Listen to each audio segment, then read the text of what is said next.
મારું નામ શું ઘટના ઘટી હતી એની વિગત આપો. મારું નામ ડૉક્ટર નીલ પટેલ. હું ઘાટોડિયા વોર્ડ 07થી આમ આદમી પાર્ટી તરફથી ઉમેદવાર હતો. સવારથી અમે 7 વાગ્યાથી ઘણી બધી સ્કૂલોમાં રાઉન્ડ કર્યા, બધું સારું ચાલતું હતું.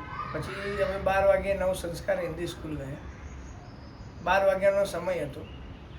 ત્યાં જોવામાં આવ્યું કે જે ઉમેદવાર છે બીજી પાર્ટીના એ રૂમમાં જ બેસી રહ્યા હતા.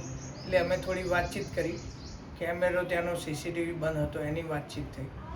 વોટિંગમાં બી પ્રિસાઇડિંગ ઓફિસરને 3 વાર પૂછવા છતાં એમને કીધું 1151 વોટિંગ થઈ ગયું છે.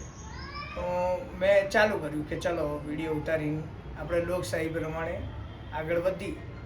પણ મોબાઈલ પછી મારો ઝૂંટવી લેવામાં આવ્યો, પછી મને મારવામાં આવ્યો, પછી મારતા મારતા બહાર સુધી લઈ ગયા. છેલ્લે કોઈ એક જણ આવી લાકડી લઈને આવ્યા અને લાકડી વડે મારા માથા ઉપર એમને હુમલો કર્યો. 6 થી 7 લાકડી મારી. એ લાકડીથી થોડી મને ઈજા પહોંચી અને ગુમડા જેવું લાગ્યું. તો ડૉક્ટરને બતાવવા ગયા તો થોડું લોહી નીકળતું હતું, તો એમને ડ્રેસિંગ કરીને પાટો મને બાંધી આપ્યો. એટલે આ પહેલું જ ઇલેક્શન હતું મારું, અને મારો આવો કડવો અનુભવ એ બી ભૂપેન્દ્રભાઈ પટેલ સાહેબની વિધાનસભામાં થયો. એટલે હું વિચારું છું કે આ લોકશાહીની ધજિયા ઉડાવે એવો આ કિસ્સો બની ગયો છે. એટલે મારી બધાને નમ્ર વિનંતી છે કે પક્ષમાં આવા લુકા તત્વોને જરાય પેસવા દેવા જોઈએ નહીં. જય હિન્દ, જય ભારત, જય જય ગરુ છે. આ મારવાવાળા વ્યક્તિ કોણ હતા અને આ મારવાનું રીઝન શું હતું આપણું? મારવાવાળા વ્યક્તિ ભાજપના કાર્યકર્તાઓ હોઈ શકે છે, એમના લુકા તત્વો હોઈ શકે છે. કારણ કે એ બધા ટોળામાં હતા. એટલે અમારે કોઈ સ્પષ્ટતાથી કોઈને જોઈ શક્યા નથી. એ બધા ટોળામાં હતા. 30-35 જણનું ટોળું હતું. પણ એ ચોક્કસથી કહી શકાય હતા એ ભાજપના હતા બધા. તમે આ તમારે માર પડ્યો, તમારે લાકડી મારી, એ બાબતે કોઈ પોલીસ ફરિયાદ તમે કરી છે?